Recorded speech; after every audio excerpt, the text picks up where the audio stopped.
আজকে আমাদের যাত্রা বা গন্তব্য হলো সিরাজগঞ্জের শাহজাদপুরে। আপনারা অনেকেই জানেন যে এই সিরাজগঞ্জের শাহজাদপুরের একটা বিশেষ ঐতিহ্য আছে। সেটা হলো রবীন্দ্রনাথ ঠাকুরের জমিদারি দেখাশোনা করার জন্য সে এখানে তার বাড়ি তৈরি করেছিল এবং সেখানেই সে এখানে থেকেই সে কয়েকটা তার উপন্যাসও রচনা করেন। তো আমরা আসলে সেই শাহজাদপুরের কথাই বলতে যাচ্ছি। আমরা আসলে শাহজাদপুরটা ঘুরে দেখব। আপনারা আমার সাথেই থাকবেন। আমি আসলে যাওয়ার জন্য সরকার ট্রাভেলসকে বেছে নিয়েছিলাম। তো সরকার ট্রাভেলস আমার কাছে মোটামুটি ভালোই মনে হয়েছে। এখানে আরো অনেকগুলা গাড়ি আছে। আপনারা চাইলে অন্যান্য গাড়িগুলোতেও যেতে পারবেন। তো আমি আসলে সরকার ট্রাভেলসে গিয়েছিলাম। এখানে যেমন দেশ ট্রাভেল, তারপরে হলো আপনার ন্যাশনাল ট্রাভেলস, তার শাহজাদপুর ট্রাভেলস, আরো এরকম অনেকগুলো গাড়ি আসলে আছে এখানে। আপনি চাইলে যেতে পারবেন আর কি, এই হলো বিষয়। আলহামরা আছে, আলহামরা গাড়িটা অনেক ভালো। তো আমার আসলে সরকার ট্রাভেলসটাও ভালো লেগেছে। ওভারঅল ওদের গাড়ির গতি প্লাস ড্রাইভিং প্লাস ড্রাইভারের কন্ট্রোলিং ক্ষমতা আমার কাছে অস্বাভাবিক মনে হয়েছে। তো এজন্য আমি সরকার ট্রাভেলসে গিয়েছি এবং সরকার ট্রাভেলসেই আসছি। তো আমার কাছে ওভারঅল আরকি গাড়িটা ভালো মনে হয়েছে। আপনারা একবার গিয়ে দেখতে পারেন যদি কখনো যান। আরেকটা মজার বিষয় হলো আমি মাত্র ৳৫০০ এই শাহজাদপুরে গিয়েছি। তো এটা হলো একটা মানে ভালো জার্নিও বলতে পারেন এবং অল্প টাকার মধ্যে আপনি যদি কখনো মনে করেন এই ঐতিহ্যবাহী এবং এই বিশেষ জায়গা যেটা শাহজাদপুর সিরাজগঞ্জের, আপনি যদি চান কখনো যে এখানে আপনি গিয়ে সময় কাটাবেন আপনার পরিবারকে নিয়ে বা আপনি যেকোনো বিষয়ে কোনো অকেশনেও যদি যেতে চান, তাহলে আপনি চাইলে এখানে যেতে পারবেন। আমি যেটা মনে করি অল্প টাকার মধ্যেই আপনি ঘুরে আসতে পারবেন। এটা হলো সবচেয়ে বড় বিষয়। শাহজাদপুরের যদি আমি ইতিহাস সম্পর্কে আপনাদেরকে অল্প একটু বলতে যাই, তাহলে আমাকে যেটা বলতে হবে সেটা হলো 1845 সালের দিকে এটা থানায় রূপান্তরিত হয় এবং থানা নামে আখ্যায়িত হয়। এরপরে 1982 সালে এটা উপজেলায় রূপান্তরিত হয়। এবং এটা হলো শাহজাদপুর সবচেয়ে বেশি বিখ্যাত যে কারণে এটা পর্যটন কেন্দ্র হিসেবে আপনি বলতে পারেন। তারপর রবীন্দ্রনাথ ঠাকুরের জমিদারি দেখাশোনার জন্য সে এখানে বসবাস করেছিল, এটাও একটা বিশেষ ঐতিহ্য। আমি প্রথমেই আপনাদেরকে সেই যে ভাস্কর্য অর্থাৎ আপনার শাহজাদপুরে ঢুকলেই প্রথম যে একদম মানে একটা ৩ রাস্তার মোড়ে আপনি যে ভাস্কর্যটা দেখেছেন, সেটা দেখলে আপনি হয়তো বুঝতে পেরেছেন যে এরা আসলে কতটা শৈল্পিক এবং কতটা ঐতিহ্যবাহী। তো আরেকটা বিষয় হলো এই রবীন্দ্রনাথ ঠাকুর 1890 সালের দিকে তার জমিদারি দেখার জন্য এখানে এসেছিলেন এবং তার যে বিখ্যাত একটা সাহিত্য কর্ম রয়েছে যেটা হলো পোস্টমাস্টার ছিন্নপত্র, সেটা কিন্তু সে এখানে বসেই তার এই কাচারি বাড়িতে বসেই সে রচনা করেছিল এবং এটা প্রচুর প্রচুর জনপ্রিয়তা অর্জন করেছিল। এটা হলো আরেকটা বিষয়।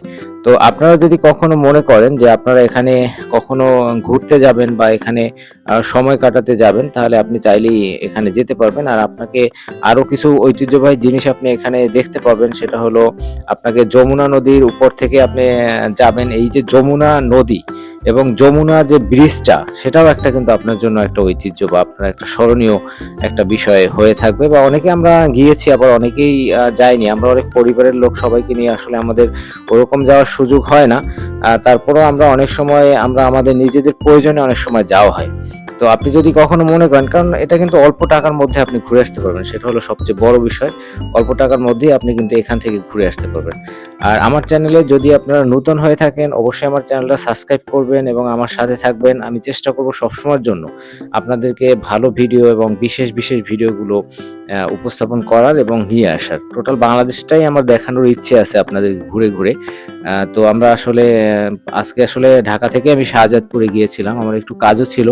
আর পাশাপাশি ভাবলাম যে আপনাদের জন্য একটু শর্ট করে একটা ভিডিও করে নেই বা একটা ছোট ভিডিও আমি আপনাদের জন্য উপস্থাপন করি। তো এটা আসলে আরেকটা বিশেষ উদ্দেশ্য ছিল। তো ওভারঅল আমার কাছে একটা ভালো জার্নি মনে হয়েছে, সেটা হলো সবচেয়ে বড় একটা বিষয়।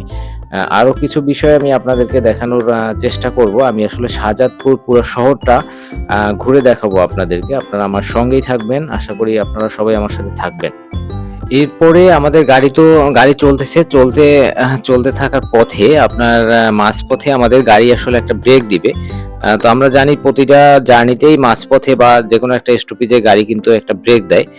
তো আমরা সেই ব্রেকের জন্যই আসলে অপেক্ষা করতেছিলাম। ব্রেকের পরে আবার আমরা সেই সিরাজগঞ্জ শহর সিরাজগঞ্জ শহর পার হয়ে আমরা আসলে যাব সেই বিশেষ জায়গা, আমরা যেখানে যাওয়ার জন্য অপেক্ষা করতেছিলাম, শাহজাদপুর, রবি ঠাকুরের কাছারি বাড়ি। অর্থাৎ আমরা আসলে আজকে আসলে আমাদের এই কাছারি বাড়িতে যাওয়া হবে না, জাস্ট আমি আসলে শাহজাদপুর শহরটা আপনাদের আজকে ঘুরিয়ে দেখাবো। আমি চেষ্টা করব নেক্সট ডে কোনো একটা ভিডিওতে আপনাদের এই রবীন্দ্রনাথ ঠাকুরের যে এই বাড়িটা আমি আপনাদের ঘুরিয়ে দেখানোর, আমি সেটা চেষ্টা করব। খুব রিসেন্টলি আমি চেষ্টা করব যে আপনাদের জন্য সেই ভিডিওটাও দেয়ার আর কি। তো একটা ভিডিও করার জন্য একটু সময় দিতে হয়, কারণ সব ব্যস্ততার মধ্যেই আসলে করতে হয়। সেজন্য আপনারা আমার পাশে থাকবেন আশা করি। আপনারা যদি থাকেন তাহলে দেখা গেল যে আমার সেই ভিডিওগুলো আপনাদের জন্য আমি চেষ্টা করতে পারবো বা দিতে পারবো যে কোনো সময়। তো আমাদের আসলে এই হোটেলটায় আসলে আমাদের গাড়িটা ব্রেক দিয়েছিল। তো এখানে আসলে ব্রেক দেওয়ার পরে এখানে যারা কিছু মানুষ নাস্তা করেছে, কিছু মানুষ করেনি। এখন আসলে এই সিরাজগঞ্জ রোডের আগের যে হোটেলগুলো ছিল সেই হোটেলগুলো এখন আর অ্যাভেলেবেল নেই। অ্যাভেলেবেল নেই বলতে রাস্তা 4 লাইন করার কারণে ম্যাক্সিমাম রাস্তাগুলো ভেঙে ফেলা হয়েছে। তো যার কারণে আসলে ওরকম আগের মতো ভিআইপি হোটেল নেই, মোটামুটির মধ্যে আর কি। আর আমরা সবাই জানি যে এই রোডে সাধারণত বগুড়ার কিছু দই বা কিছু মিষ্টি আপনি এই রাস্তায় বা এই হোটেলগুলোতে আপনি পাবেন, সেটা একটা বিষয়। তো এই জন্য আপনি যদি কখনো এই রাস্তা থেকে আসেন বা যান, চেষ্টা করবেন সব জায়গারই মিষ্টি বা দই টেস্ট করার। আমি এখান দিয়ে কিন্তু সন্দেশ নিয়ে আসছিলাম, এই সন্দেশটা খুবই ভালো ছিল, মাত্র 600 টাকা দাম নিয়েছিল। অসাধারণ সন্দেশ ছিল, মানে আমি আসলে আনবিলিভেবল একটা সন্দেশ। আমি সাধারণত মিষ্টি খুব একটা খাই না, তবে এদের সন্দেশটা আমার কাছে খুবই ভালো লেগেছে। তো আমরা আসলে সেই বিশেষ জায়গায় শাহজাদপুরে আমরা কিছুক্ষণের মধ্যেই নামবো বা নেমেছি। তো এই দেখেন এখানে হলো এই যে হলো রবি ঠাকুরের যে একটা ভাস্কর্য তৈরি করা আছে, এটা আমার কাছে আনবিলিভেবল লেগেছে। মানে শহরে ঢোকার সময় আসলে এই ভাস্কর্যটা এখানে তৈরি করা, এটা কিন্তু দেখেও আপনার কাছে একটা শৈল্পিক জিনিস মনে হবে এবং মনে হবে যে একটা অন্যরকম একটা এরা কালচার মেনটেন করে। তো এই আমরা আসলে শহরের দিকে যাচ্ছি, মোটামুটি সিরাজগঞ্জ শহরে আমরা ঢুকলাম। শহরের ভিতরে টুকটাক আমরা দেখবো, আর মানে মেইনলি রাস্তাগুলোই দেখবো। এর বাইরে আসলে আমি ওই প্রতিটা দোকান বা ভিডিওগুলো ওরকম করতে পারিনি, চলমান অবস্থায় আপনাদের জন্য ভিডিও করেছি। আর একটা বিষয় হলো, আমি আসলে সবসময় প্রতিটা ভিডিওতেই চেষ্টা করি ভিডিওর পাশাপাশি আপনাদেরকে কিছু বিষয় নিয়ে কথা বলার। তো আমরা আসলে একটা বিষয় সবসময় মাথায় চিন্তা করে দেখবেন বা মাথায় নিয়ে দেখবেন, সেটা হলো আমাদের খুব খারাপ পরিস্থিতিতে আমাদের কিন্তু সিদ্ধান্ত নেওয়া খুব কঠিন হয়, এবং এই সময় যদি কোনো মানুষ সে তার স্থির গতিতে এবং স্থির থেকে কোনো সিদ্ধান্ত নিতে পারে বা স্থির থাকতে পারে কোনো সিদ্ধান্ত না নিয়েও, তাহলে তার জীবনে কিন্তু সে সফলতা অর্জন করতে পারবে। তাই আপনারা সবসময় চেষ্টা করবেন আপনাদের খারাপ সময় নিজেকে স্থির রেখে, অর্থাৎ আপনি সিদ্ধান্ত না নেন কিন্তু নিজেকে স্থির রাখা, এটা সো টাফ। মানে আপনি খারাপ সময়ে নিজেকে স্থির রাখা, এর চেয়ে পৃথিবীতে কঠিন কোনো কাজ আমার কাছে মনে হয় না।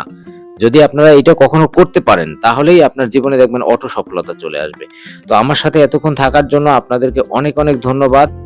নেক্সট ডে আবারও কোনো ভিডিও নিয়ে আপনাদের সাথে আমার আলোচনা হবে, কথা হবে। সে পর্যন্ত সবাই ভালো থাকবেন, যে যেখানে যে অবস্থায় আছেন নিজের দিক খেয়াল রাখবেন, নিজেকে সময় দিবেন, নিজের প্রতি সর্বোচ্চ কেয়ারফুল থাকবেন সবসময়ের জন্য।